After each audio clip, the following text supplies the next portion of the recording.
This will be my statement. I won't make an additional statement for the other omnibus bill.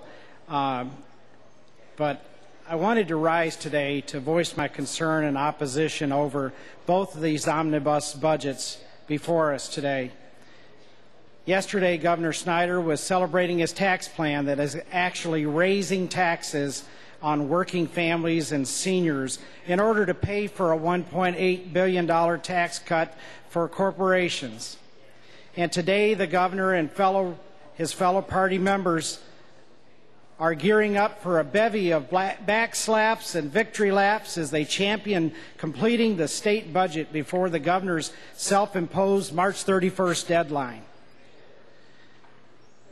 We can be proud of having the budget done, but we should have something that we're proud of. While this whole process has been rushed, I'd like all of you to pause for a moment to think about what we're actually doing today.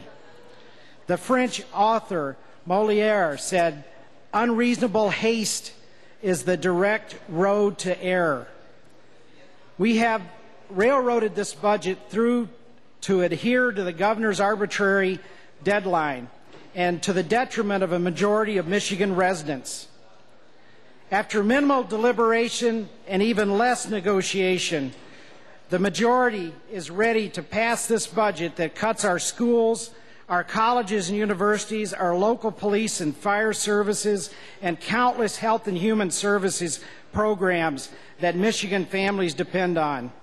It appears that my colleagues across the aisle have come to terms with voting on the same bad budgets over and over again. And with today's final vote, I hope they're equally prepared to come with the terms of the backlash that awaits all of us for it.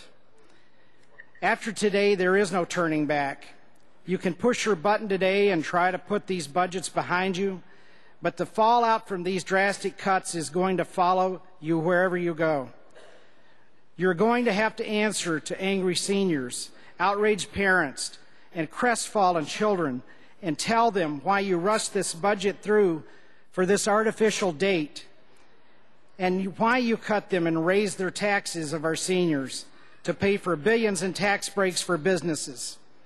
While my heart is heavy over this awful budget plan, I and those that are vote no today will be able to hold our heads high that we did the best we could to try to stop it.